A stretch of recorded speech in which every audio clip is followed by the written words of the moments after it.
Hi, everybody. My name is Angela Seeger, and I'm a fourth year in the college studying American history. At the IOP, I serve as chair of the Student Advisory Board. It is a tremendous honor to introduce a woman who needs no introduction. Born in Redding, California, Megan Rapinoe is one of the greatest athletes of our time. While playing for the U.S. women's national soccer team, Rapinoe won an Olympic gold medal and 2 back-to-back World Cup championships. She has won countless awards for her work on the field, including being named the FIFA Women's Player of the Year and Sports Person of the Year in 2019. Rapinoe is also an activist, both on and off the field. She has fought tirelessly for equal pay for equal work and has been a champion of protecting and expanding LGBTQ+ rights, including dismantling gender norms in fashion with her new clothing line, Ree, which she co-founded with fellow teammates Tobin Heath, Kristen Press, and Megan Klingenberg. Last summer, I went to the parade along the Canyon of Heroes in New York City to celebrate the U.S. women's national team's World Cup victory. I saw many parents there struggling to make sure all of their kids could see through a crowd of very tall people. But when Megan Rapinoe's float came down the avenue, something very special happened.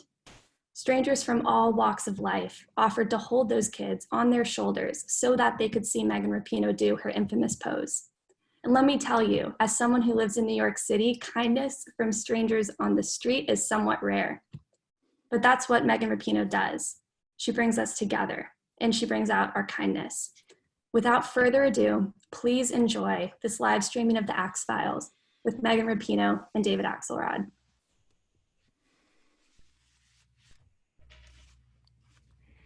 Hello. Hey, Megan. Good to be with you. Good to see you. I'm seeing you in a whole different way, actually, Yeah. because your signature blonde hair is not blonde. I guess that is a reflection of the times in which we find ourselves. This is COVID grow out, I'll say. And I'm scared to death to do anything by myself for fear that I might just burn it all off and be left bald. So I'm rocking with natural, I guess. You're also like, you would have been preparing right now. You'd be in the final throes of preparing for the Olympics. Yeah. That is not happening. First of all, how are you spending your time? And then what does it mean to have the Olympics postponed for you and the other athletes? Oh, how am I spending my time? I've actually find myself quite busy doing a lot of Zooms and IG lives and podcasts. Turns out I like being social, and I think I like kind of staying in the mix. I actually feel more rested because I'm not traveling and flying all over the country doing appearances and playing and all that. So found time to still do quite a bit of public stuff, but just trying to keep in shape as well. I mean, there's no way to train at the level you need to be ready. So just trying to kind of stay at a baseline and just sort of be thankful for where I am. There's a lot of people who are in, terrible conditions and just trying to, obey the stay-at-home orders and make the best of it while I can. And in terms of the Olympics, I mean, obviously my girlfriend Sue and I both are in the same position. I mean, it's devastating in this way. This is an opportunity sometimes people only get once in their lifetime. There undoubtedly will be people next year, if the Olympic happens, that they wouldn't have been there and they might have been there this year, or, new people might come. So it's very uncertain for us, but at the same time, I just can't help but feel it's completely pales in comparison to the current moment and what we're in and how important this moment is. So in a way, I'm kind of like, well, yeah, of course we're not going to play the Olympics. And, frankly, I think the Olympics are in doubt next year, but, just thankful we're safe and happy and healthy. Even next year, huh? I mean, yeah, I mean, I don't know, obviously, we don't know. Hopefully we'll, stumble upon a drug therapy or, we'll have a record time in vaccines. But the more I think about it logistically, just bringing everybody together like that with the absence of drug therapies or anything like that just seems difficult, but very hopeful still. But yeah, it'll be I guess we'll see. I don't want to be in the prediction business, but we'll see. Uh, I don't want to be indelicate about raising this, but you've had a long and very celebrated career, and you're at an age where people begin winding their careers down. You've said you're nowhere near that point, but there's that element is there too. You mentioned your girlfriend Sue sort of casually. She's a world-class future Hall of Fame Yeah. basketball player, and so a major athlete, also at the sort of at the end of her playing career. Um, what does a time lost mean? That's something I think we're sort of grappling with right now, and as this pandemic unfolds and things pop into our head, we're trying to figure out what it all means. In the beginning, before the Olympics were postponed, it was like we were very early on, like, of course it's going to be canceled, and what does that mean? Is it going to be postponed? So that was a little difficult. And then I think we've kind of recently started thinking, well, wow, it's only potentially a year away. Are we going to be ready by then? I mean, it's just so unknown. That's not a comfortable feeling. As an athlete, you try to control everything that you can, and certainly you want to be able to go out the way that you want to, and not sort of be, I guess, pushed out by a pandemic. But yeah, it's a very strange time for an athlete. Our whole lives, in many regards, in many aspects, are so planned out for so long. Even working out right now, I'm like, I need to work out because I need to stay fit, but I'm like, why? We're not playing this summer most likely, but I'm like, but what if we do? So it's really strange to not have that sort of structure around it. But I think if it happens that we can't play sports for or a number of years or whatever it may be, the situation will be what it is, and I think we'll be at peace with that. But I think we're definitely both hoping to be able to play in this Olympics, and will likely be the last Olympics for both of us. Maybe not for me. I might try to hang on, but likely. You mentioned that you've discovered you're really social, which is a really weird thing. I mean, I think we're all figuring this out. So we're all socializing in these little boxes on Zoom. And yet it does draw you, people I haven't heard from in a long time say, hey, let's have a Zoom cocktail. Let's have a beer on Zoom. And people are, but I'll tell you one thing that is hard when you're stuck at home, if you're a sports freak, as I am, and many people are, is no games. And we don't know in terms of professional sports, including professional women's soccer, when that is going to happen. And that's a whole different set of issues, because you got a bunch of players there who and we'll talk more about pay later on, but who don't get paid very much. The clubs themselves are operate on margins. So that's a big uncertainty, as well as when teams are going to play in and what it's going to look like. Very uncertain. It's for all athletes, of course, it's difficult, but if you're talking about an NBA player versus a WNBA player, or an MLS player even versus an NWSL player, the financial situations and realities are much different for both the structure of the league in each club and then down onto the player. As of right now, I think all of the non-national team players in the NWSL are being paid their salary. They had just started preseason when this hit, so they were protected in that sense. The national team is still playing, but without any games or opportunity for bonus or playing. The reality is a little bit different. I think it's unfortunately we're going to be hit really hard. We don't have the reserves that the NBA has. I mean, the NBA is talking about I think they instituted the force majeure on their players, which takes 20 or 25% of their salary. Well, if you're making $50 million, it's really, if you're making $1 million, you're still fine. So I'm concerned about that for sure. I'm not really sure as we get deeper into the summer and, are we going to have a season or not? I'm not really sure about the, financial future of the leagues. Hopefully we can ride this out and, be able to come back strong next year whenever we're able to, but it's definitely a big worry for the female leagues around the country. So let And me the talk. world, frankly. Yeah, no, there's nothing but uncertainty Yeah. about all of this, and that is really uncomfortable. But most uncomfortable if your livelihood uh, is has been lost or is in jeopardy. I want to talk to you about your amazing story, your life journey from Redding, California. Tell me about uh, growing up in your small town in Northern California.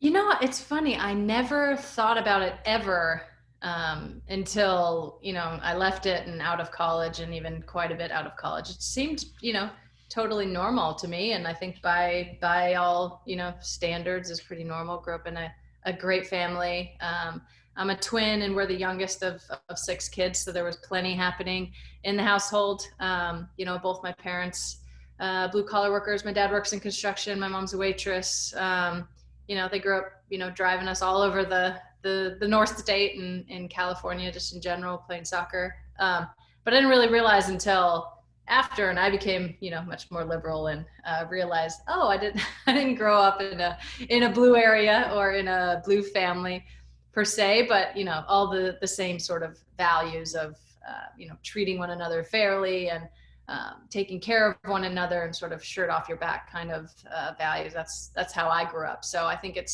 I don't know if people don't know my whole story and they just kind of look at me and think, I probably grew up in like a hippie commune in San Francisco or something.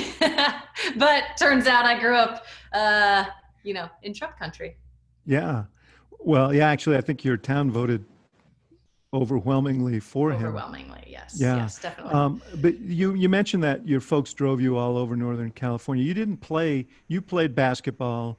You were on the track team. You did not play soccer in high school. You played for a club that was from the Bay Area, 2 hours from where you lived. Your mom, who worked 6 days a week, would spend her days off taking you and your sister to play soccer. First of all, why did you do that?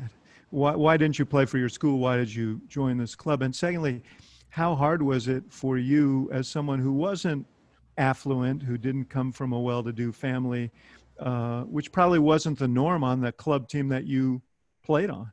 Mm-hmm.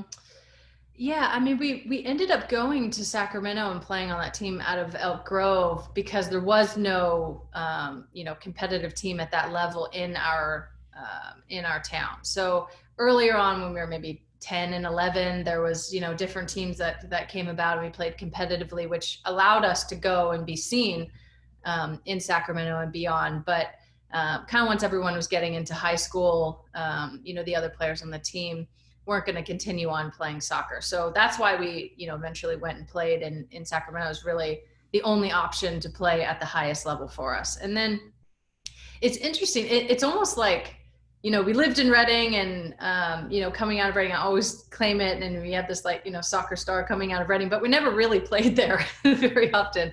And in high school, we wanted to play basketball, and soccer and basketball were in the same season, which happened to be the winter season. So I was like, I can either play outside in the rain, in the cold all the time, or maybe I'll just take a break and keep myself balanced. And, we wanted to play basketball. We love it still to this day.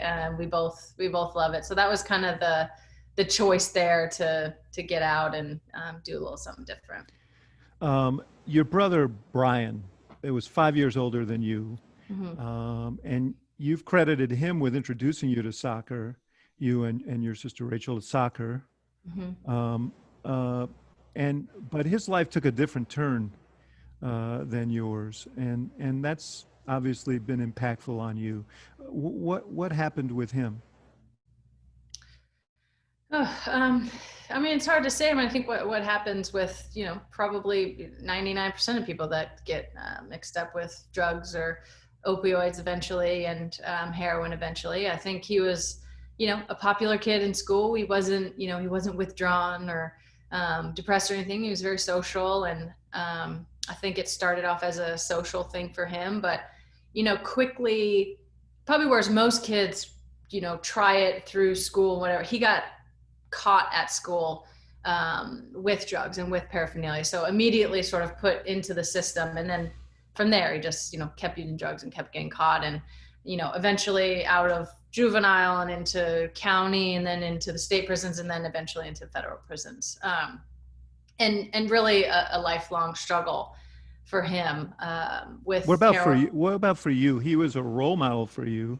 Yeah, no, it was very, very difficult at that time. I think, I think he first got in trouble when I was 10 years old. So he was 15 years old.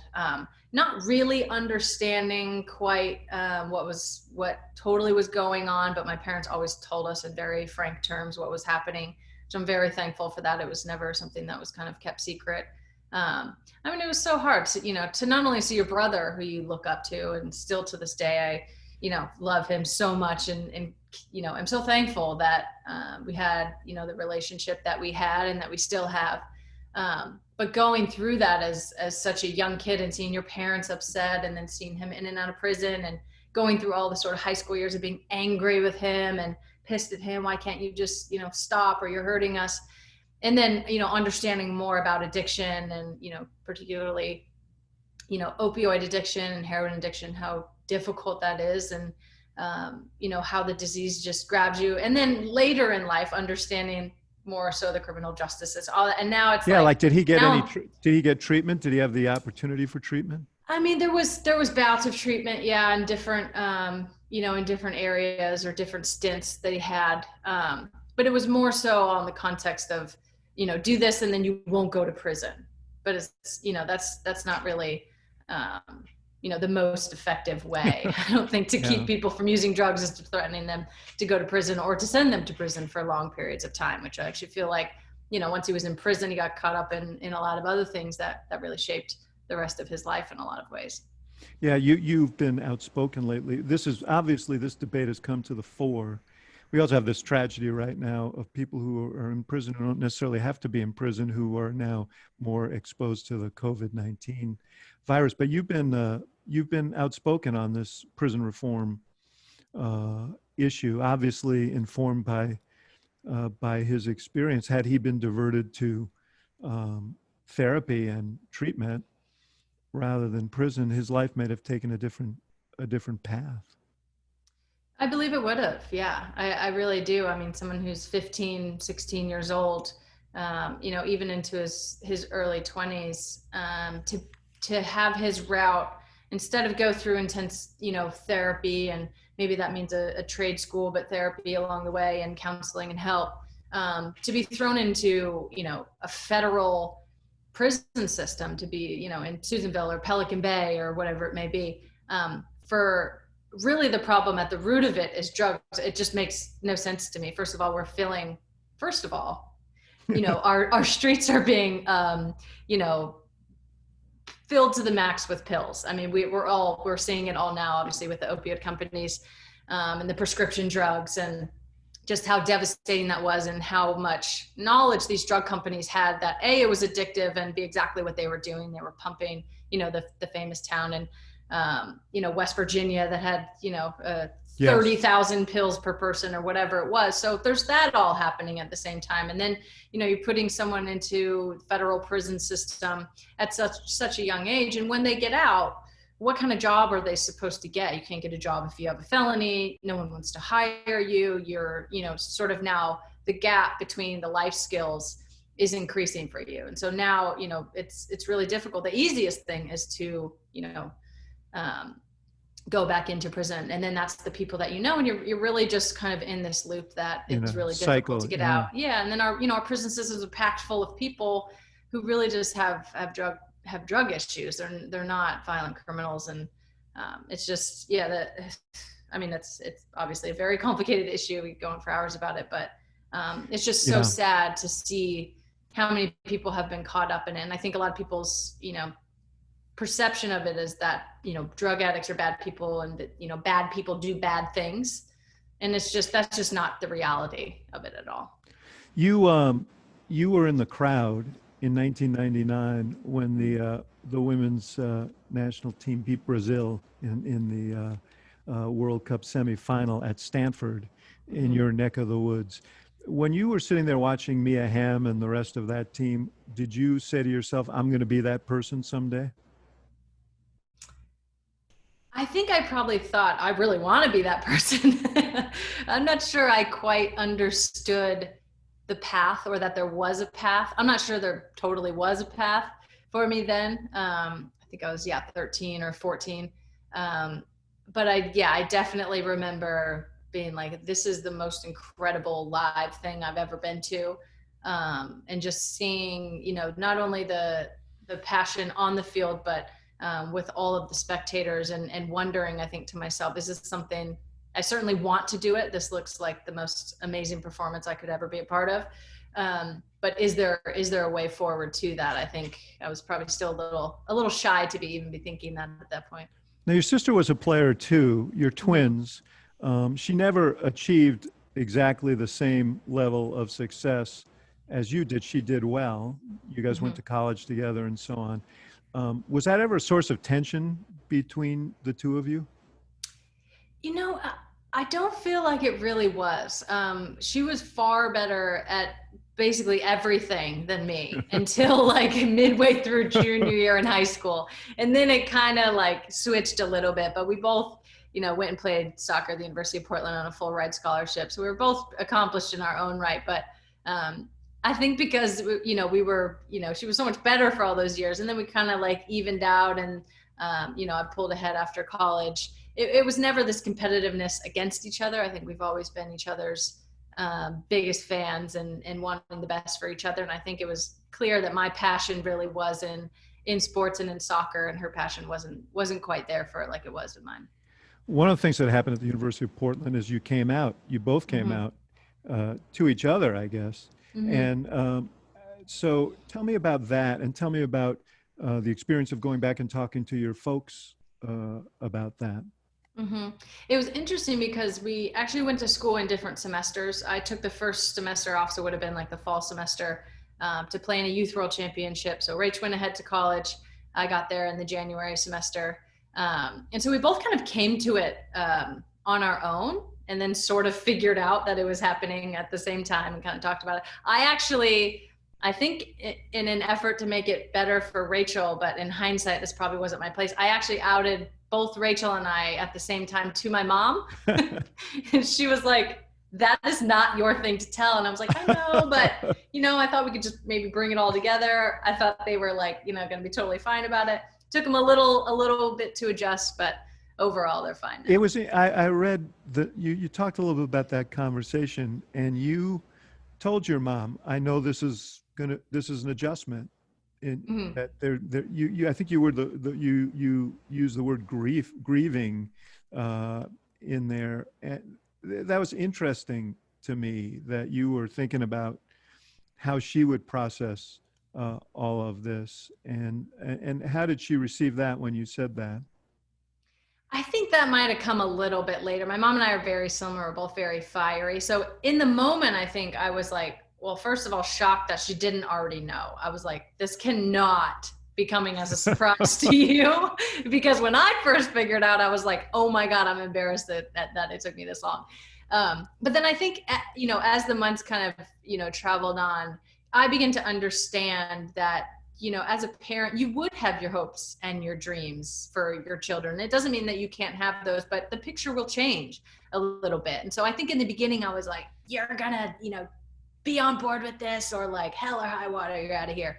And then I kind of realized, like, okay, like what are we talking about here? There has to be, some grace, not all the grace. I think that, parents sometimes, they want to, I don't know, it sort of is like, what does this have to do with me, or how did I fail you? And it's like, it's actually not about you at all. So I think just giving that time to sort of understand the process and come to terms with it, while still sort of pushing on some issues at the same time, is the right way to go. You, the other thing that happened at Portland is you got hurt a lot. Yeah.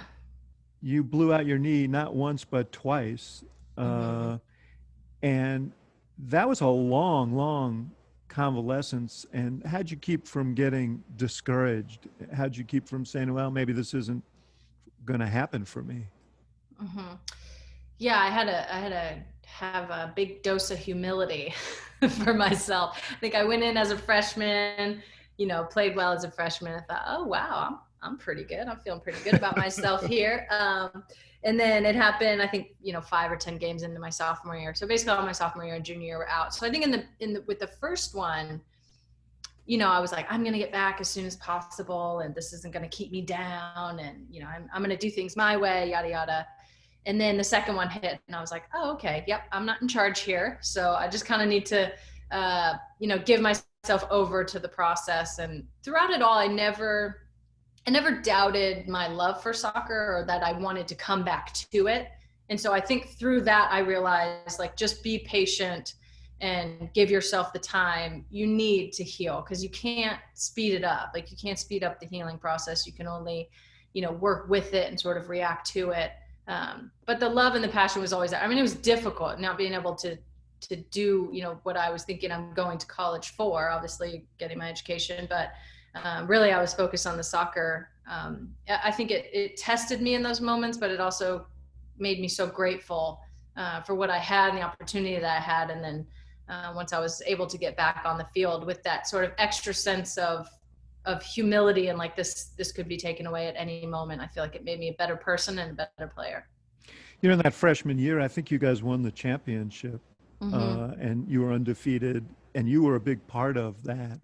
And, look, it's no secret that everywhere you go, your teams have done very well. Now, either you're very lucky Yeah.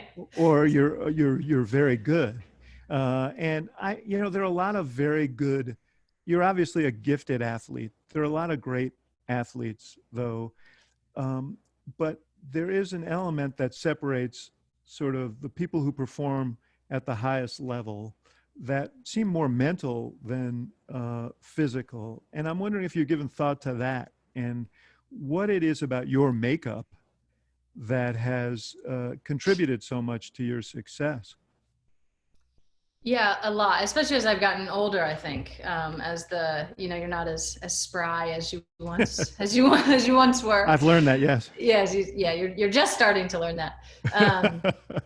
It is the mental aspect that I think sets people apart. I mean, of course, once you get to the very highest level, everyone is extremely gifted. I mean, it's not, you don't just work your way to the highest level. You have to be, born with some sort of God-given, talent that sort of puts you there. But then once you're there and everyone is there, it takes a certain, and it's not cockiness and it's not arrogance, but it takes a certain amount of self-assuredness, because everybody is exceptional and almost in the sense of like, other people are going to do things that you can't do at the highest level, but in turn, you're the same. You can do things that other people can't do either. So it's kind of the combination of being absolutely sure of yourself and absolutely sure of your teammates at the same time. I think if you can get that balance, especially in a team sport, like we play so many players on the field at one time, and so much,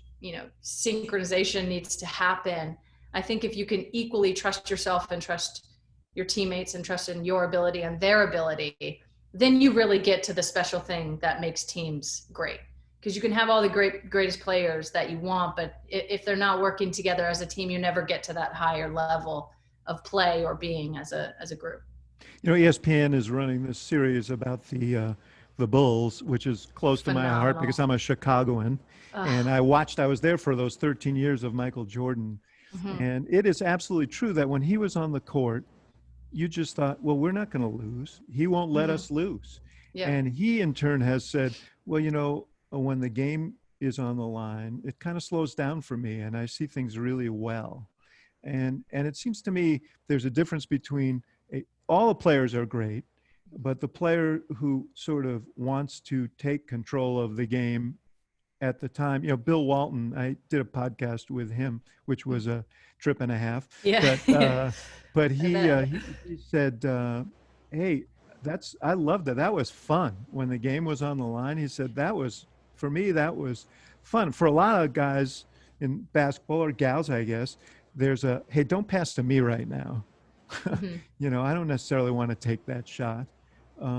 You seem to have that quality. You've always played well in the big games.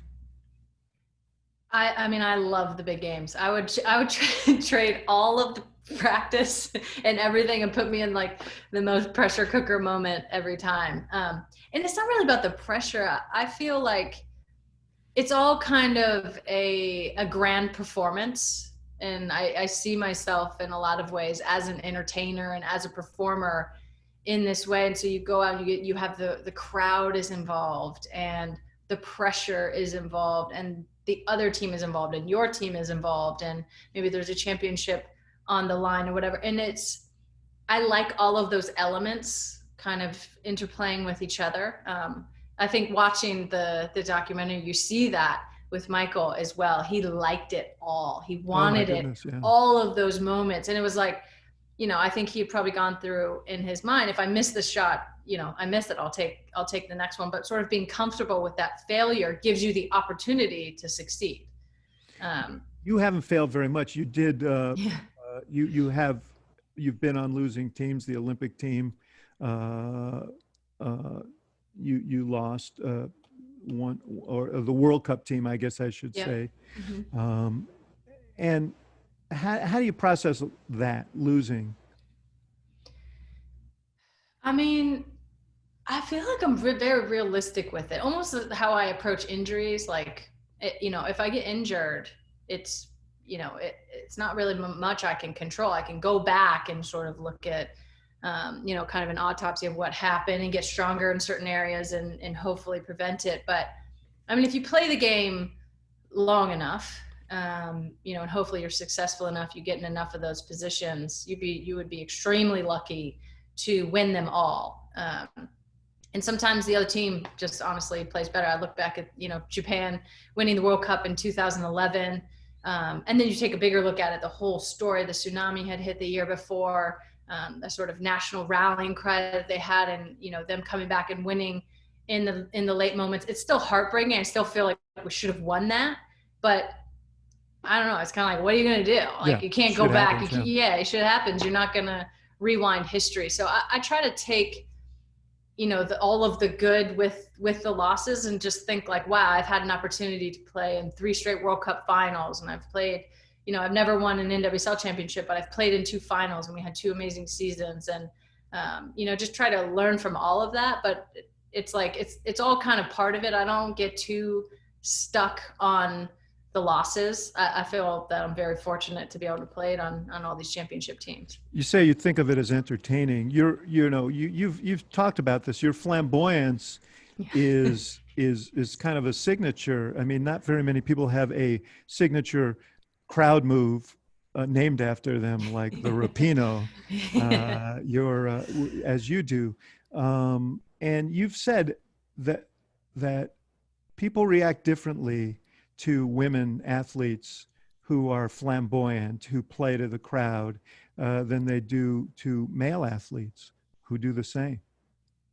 Yeah, I think so. I think, we look back at, Michael Jordan is a perfect example. I feel like this is probably where I get a lot of it. I grew up glued to the screen watching the Bulls. I had, life-size cutout and all these posters of Jordan. And he had this insane ability to like dagger your heart and then like do one of these, or like give you a wink or tell you he's going to whoop your ass, and then like do it with this sort of smile. And I just feel like men have the space to have multiple things happening at one time. Whereas I think women don't always have that space. So you can be a killer, you can be a shit talker, and you can have a smirk, and you can be an entertainer, and you can be great, and you can say it. It's like all those things are possible with men, whereas I feel like women, it's a little bit more like, okay, she's going to work really hard and we're going to inspire the next generation. It's all about inspiring the next generation and being a role model and all those things. But it's also like, I'm also great at what I do. And I also want to have fun. And I also, want to be able to poke jabs and, entertain the media and sort of have the whole circus going on. I feel like we need to allow our women more space to just be themselves. And I got to tell you, the people who are watching enjoy watching you have fun. I mean, it's fun to watch a great athlete have fun. Yeah. So that you, as you point out, you lost the World Cup in 2011 to Japan. You came back and you had a chance to avenge that loss in the Olympics in 2012. before those Olympics, you made the decision that you were going to come out publicly. And tell me about that and how that impacted on you. It honestly just started to feel a little weird that I wasn't out, out in my normal life, friends and family. But it was kind of one of those things like, are you omitting things, or are you changing your answers? Are you, using certain pronouns to avoid things? And that it just started to feel disingenuous for me. So there was that part of it personally. And then, I think the gay rights argument and movement was more so starting on, legalizing marriage. And that had become sort of more popular and broad topic. I think I was sort of dipping my toe more so into politics and getting involved in that. And it just felt like this is the right time. And I also think people were like, oh, you did it right before the Olympics to make a splash. I'm like, well, yeah, I'm not going to do it in the, back page of a nothing newspaper where nobody's going to see it. What's the point of that? So it was kind of like, yeah, I do want to make an impact. Even this year when people say, oh, you're leveraging the moment. I'm like, hell yeah, I'm leveraging the moment. What's the whole point of everything unless everybody's seeing it? Right. So it was kind of one of those things. It just felt like the right time. And I felt like it was the right step for me to come out and say, especially leading into the Olympics, which was supposed to be all about unity and, everyone competing at their best. And I just feel like if I'm not competing as my full self, then there's something missing. What kind of reaction did you get from particularly young people, gay, young men, young women? And then I want to talk to you about men and men athletes. Mm-hmm. I mean, David, so positive. To this day, I mean, it's been, a number of years, and still to this day, kids come up to me, parents come up to me, people my age, people much older than me, just saying how impactful it was on their life, just to have more people in different sectors of our society and of our culture that are not only out and saying it, but then not having it be the only thing that's talked about. It's like, yes, I am a gay professional athlete, but I think I've gotten to the point now, you don't always have to put gay in there, but it's very clear that I am gay, and it's sort of in the room all the time. So then it breaks down stereotypes and it becomes more normalized. So I think, that's been sort of the gift that has kept on giving this whole time, is just realizing how important it is. Even just if one person comes out, you might just reach that one person. And for me, that just keeps happening. It's truly amazing. So I mentioned male athletes. You know that as a statistical fact that there are a lot of gay men in athletics, as there are everywhere else. Yeah. And yet you see very few coming out. And I'm wondering if male athletes have actually come to you at all to talk to you about that.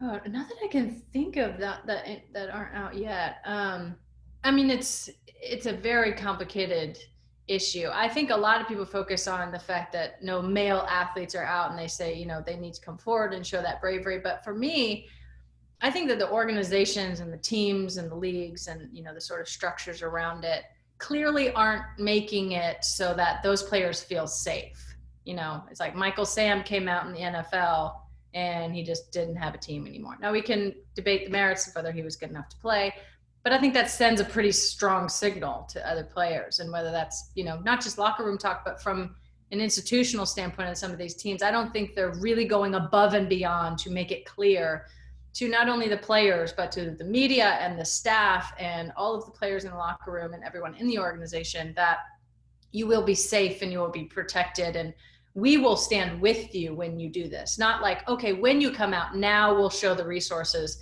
I think it sort of needs to be signaled prior to that. And I think just the stereotype with gay men and with, athletics, it's like, if you're an athlete and you're a man, you're macho. If you're gay and you're a man, you're somehow feminine. I mean, I can't believe that we're still feeling that way, because I think we're past that. But, I think for a lot of these, or should be, a lot of these, athletes, they feel they can't take the risk. They have their financial future and their careers hanging in the balance, and maybe they just feel more comfortable, unfortunately, staying in the closet. It's very sad.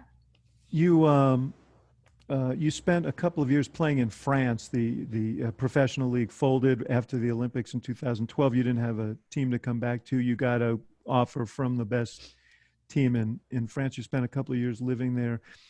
Did that give you any kind of a different perspective on America, on life, on how formative were those years that you spent there? Very. I loved my time in France. I think, interestingly, I thought, I'm thinking France and it's like so open and, so like free loving. I actually found that it was much more conservative than I thought. And maybe that was more in the sports world. And they thought I was like the craziest thing that had ever happened. I don't know if it's like, they sort of have this like collective self-conscious. I talk about this all the time. If they would just like let loose a little bit more, then, and maybe it's in the context of sports, but I feel like if you guys could just loosen up a little bit, then like everything would be a little bit better. But yeah, there was a sort of, and I didn't speak French very well. I wasn't like fluent or anything. I mean, I would try. I would, speak French in a store or whatever and get answered back in English. And I was kind of like, well, that's fine. I tried. You appreciated it. I know you speak English. So it was an interesting time. It got a little lonely towards the end. I spent, I think a year and a half there. So got a little lonely towards the end. So it was nice to be able to come home. But living in another country, I would recommend to everyone if you have the opportunity, just to be out of your comfort zone that much, that often. You can't help but grow up a little bit. And did you get a sense of how the world sees America when you were over there?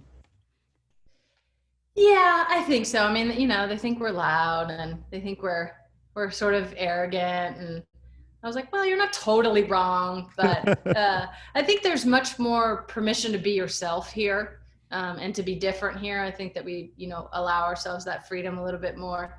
I mean, I think a lot of the stereotypes too are wrong. It's just what they see on TV, much like what we see on TV. So I think that sort of speaks to being able to live in a different place or go to a different place, see other people, when it's like, there's really no right or wrong for the most part.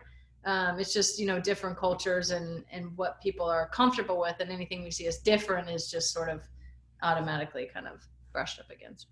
So a lot of things happened in 2016. You went to the Olympics, you met Sue, you blew out a knee in that period again, this time the right one. And speaking of knees, you also, in the fall of that year, took one. And you took one because of what Colin Kaepernick had done. And that was kind of a transformative experience. I mean, you said you were dipping your toe into politics and activism. That was a full immersion in politics and activism. And and the reaction was not entirely positive on the part of the soccer authorities and so on. Tell me about that period, because it sounds as if you were sort of blackballed for making the stand that you made. I mean, it was a period in time that completely changed my life for the better, in my opinion, one I'm so thankful for. I mean, Colin Kaepernick completely changed my life. Black Lives Matter, just that sort of movement. And I think as an athlete, standing up for yourself, using your platform in that way. There's so many amazing things that come with being in a society really that glorifies famous people and athletes and all of that. There's so many positives that come from it. And I feel like I found the balance between all the positives and actually doing something with it. No, it was not looked upon favorably by a lot of people. I mean, I don't know if it was an actual blackball, but I don't think I ever put the jersey on or made a roster again until the rule was made by I think it was the board of directors and the president of U.S. Soccer that you had to stand. I mean, sort of immediately their response, I think after it was the night of the first game that I did it for the national team, while playing for the national team, it was, you should feel honored and privileged to, pull on the jersey as if like that's the only thing that matters. And I'm like, it's, of course I feel honored and privileged, but part of that is, being able to speak my mind. And also I pull on this jersey for everyone. And I think this flag drapes on certain people different than it drapes on other people. So I think, going through that process, and I naively, I think I thought in the moment it's an opportunity to support Colin, but maybe I can bring another subset of people into the conversation who, maybe wouldn't listen to Colin, but maybe would listen to me. And I'm not sure I had that effect on people. People were very upset and mad, but I think it actually, it did start a conversation in a wider group of people, but I think it also, put a highlight on, some of the criticism that Colin was getting. I think that, saying that he was anti-military, or that I was anti-military or anti-America in any way. I think that, a lot of the criticism, they sort of got themselves on that one. Yeah, it wasn't just the outside world that was where there was your hometown didn't react very well to that. Your mom has worked in the same place for years and years and years. They had a bunch of your sports memorabilia up. They took your memorabilia down. Yeah, they did. So I mean, as we pointed out, the town went 65. At that very moment, they were going 65% for Trump. He was the guy who really pushed this issue. How did you resolve this with your folks? A lot of conversations around this, and I am so thankful for the relationship that we have, because and being able to be so open with each other, because it did put a lot on them. I wasn't in Reading having to defend myself, or to defend my actions, or to even be able to speak about them. It was my mom who was just trying to go about doing her job, and people coming into the restaurant mad, or with snarky comments, or being rude, at some of the nicer points. So I feel like it did open a lot of people's eyes up to a different part of the conversation, and even just being willing to have this conversation, because now someone that they know and love, and who has grown up around them, and who's been, a staple in their workplace and their family, she's saying these things. Okay, maybe we trust her a little bit more. So how can we start to understand this a little bit better? And, we don't agree on everything. I still think they probably wish I could have found a different way to do it, but there is no different way. If I would have done something different, it would have, people would have been upset about that as well. So I think just the ability to have that conversation. You said your dad said something that I found really moving, which is that he's a veteran, and that he fought for the right of Americans to express themselves, which is, to my view, exactly right. Mm-hmm.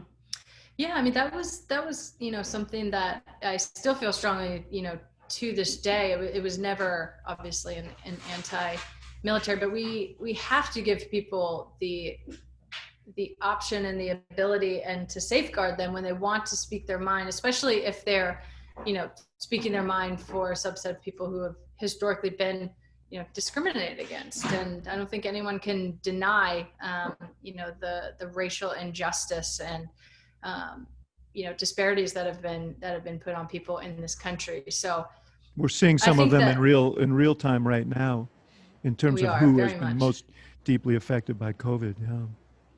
Yeah, it's really sad. And I think for people to understand the bigger picture, it's not that, your life has been easy and this person's life has been hard. It's not that simple. Sometimes two people struggle, but there are certain people that, based on historically in our country, and laws that have been made and everything passed down, that there's no denying that we have a racial issue in this country. You had a hell of a year last year.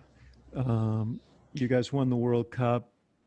You took in just about every award that one can win in soccer and in professional sports. You were the Sports Illustrated Athlete of the Year, only the fourth time ever that a woman in 66 years won that award. You also you had a couple of other forays into public debate, and one of them was very personal to women everywhere, and that is the pay equity issue with soccer. This has been bubbling up for years, but you guys filed suit and to try and get paid equally for what you do. It was a propitious time because everybody in the world was watching the U.S. women's soccer team, and yet you guys are paid in a very, very disparate way from men. I'm searching for the numbers here, but one measure was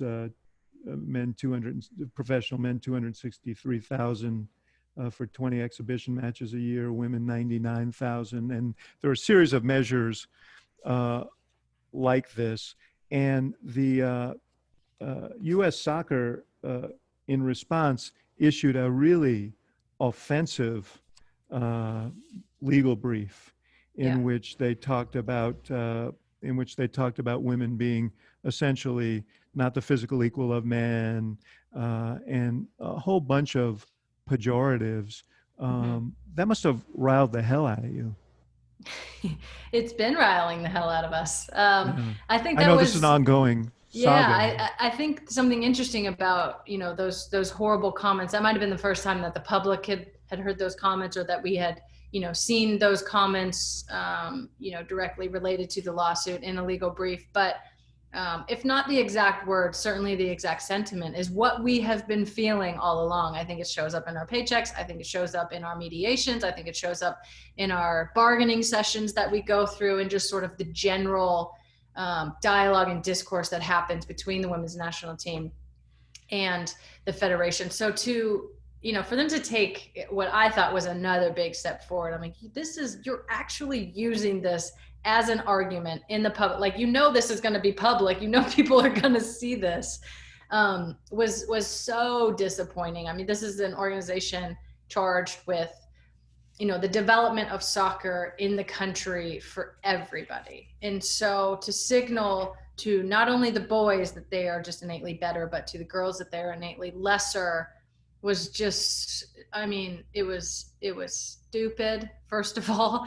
If you're trying to win this lawsuit, it was not a good step. And it just, I think, really showed how deep that sentiment goes, that they were willing and comfortable to put that in a public briefing. And call it indisputable science. It was just, it was outrageous, is what it was. So tell me where it is now. The last I saw, you were going to some sort of mediation. Yeah, so we tried mediation in the last fall. That did not go spectacular. Clearly, we don't have a settlement. We're not going into mediation now. I mean, of course, settlement talks are ongoing always when you're in. You've asked for $66 million in damages. Yeah, thereabouts. We feel like, not only the 2 World Cups, but, years of discrimination, pay discrimination in our wages and contracts. As of now, I think the court date is set for June 15th. Likely that will be, pushed back because of COVID. I'm not sure, how the courts are operating right now. But as I've said for a long time, I always continue to say it. They're the only federation that we can have. We're the only team that they can have. We're going to be tied together forever. So I'm always hopeful that there's a way that we can work through this. But I really do believe that there needs to be a major paradigm shift in how they think about the women's team, and how they value the women's team, and how they value the men's team. And it's my sense hasn't that been, in fairness, the men's team hasn't been very good. No, they have not been they've been successful. But yeah, no, on the world stage, they haven't quite performed, I think, the way they want to. But I think in order to honestly have the paradigm shift that we need, there needs to be a clearing of the house. I don't think that you can have a lot of the same people that have overseen a lot of these decisions and been there for a long time, unless they all sort of have a come to Jesus moment. You also made some news before the World Cup when you were asked whether you would go to the White House if you won the World Cup. And you said, I'm not going to the fucking White House. Needless to say, that got some attention. Yeah.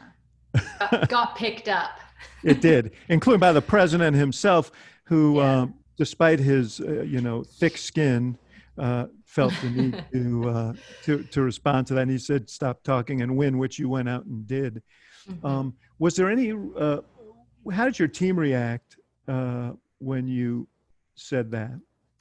It's so interesting. I feel like I still to this day don't have that like gut feeling like, oh, I did something wrong. Like the president just, came at me on Twitter. And I think the team felt that. That's a big group of people, my friend. You're in a large community. Yeah, exactly. I got a lot of people with me in that.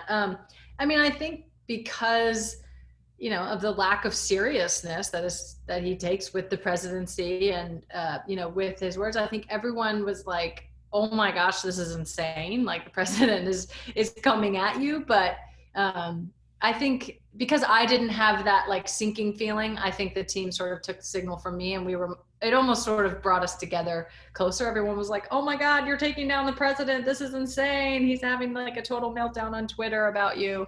So it was kind of a funny thing. And then obviously we were, able to go on and win. And then the silence was deafening. I still haven't gotten my invitation. I'm sure you're sitting by your mailbox waiting for it. I can't wait for it with the official seal. Well, you've also become much more forward-leaning in terms of politics in the with a kind of capital P.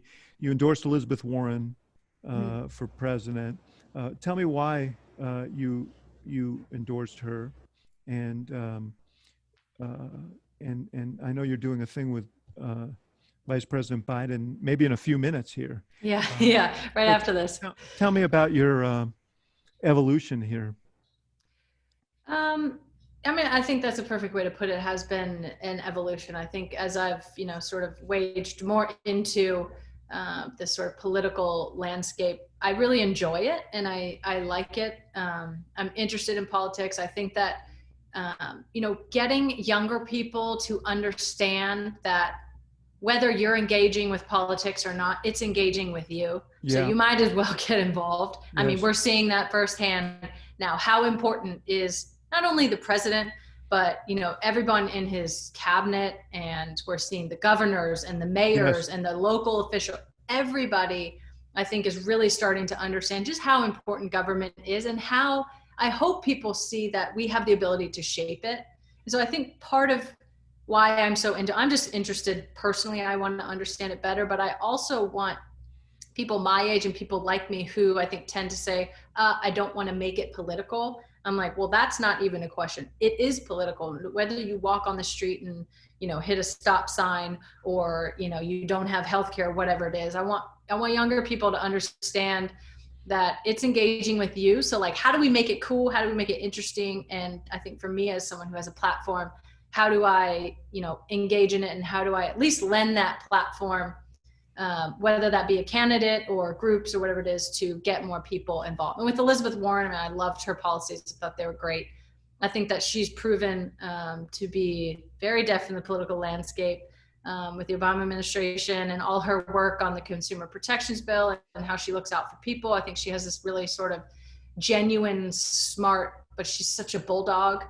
And I was kind of battling, do I get in early or do I get in late? Because what if you get in and then your candidate doesn't make all this happen? But I think the more people are engaged, like it's okay. It's okay that Elizabeth Warren was my first choice and she's out now. And now I'm going to be, full board with Vice President Joe Biden and, throwing my support, because I think ultimately it's the policies that I'm geeked out about. It's what's actually going to happen and affect people on a day-to-day basis that's going to have the most impact. You can make a little pitch to Biden for a Warren on the ticket while you're with him today.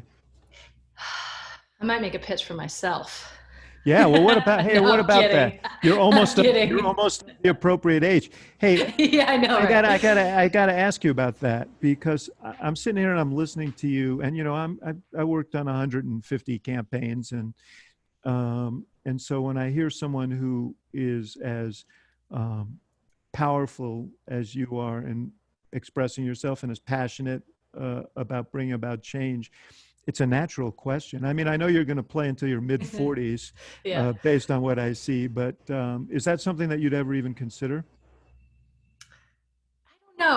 I've been asked this a lot lately. I don't know. I will certainly be very involved in politics in whatever way that is. I'm not sure the area I can be most impactful yet. I say this a lot. I think everybody has a responsibility to make the world a better place in whatever way they can do so and be most impactful in. So if you're a lawyer, you should, do pro bono hours. If you're me, you should do, IG lives and Zooms with people. So I think I'm still kind of trying to figure out where exactly I can be most impactful. I feel totally unqualified to be any sort of elected official, even though, 2016 notwithstanding, normally you have to have some sort of, extensive resume. I guess that's sort of out the window, but I think that's I changed. think that's changed. Maybe not for the better, but I think that has changed. But yeah, I'm not totally closing the door, but you'll have to be my campaign manager if that happens. You know what? There are very few people who I would consider that for, but let's talk. Let's talk. Megan Offline. Rapinoe, it's so great to be with you, and so inspiring to watch you do your thing. And I appreciate your investment in the world, not just in your sport. So thanks so much for being with us. Oh, thank you so much. This is wonderful. I'll have to come back. Okay, I hope so. Great to see you.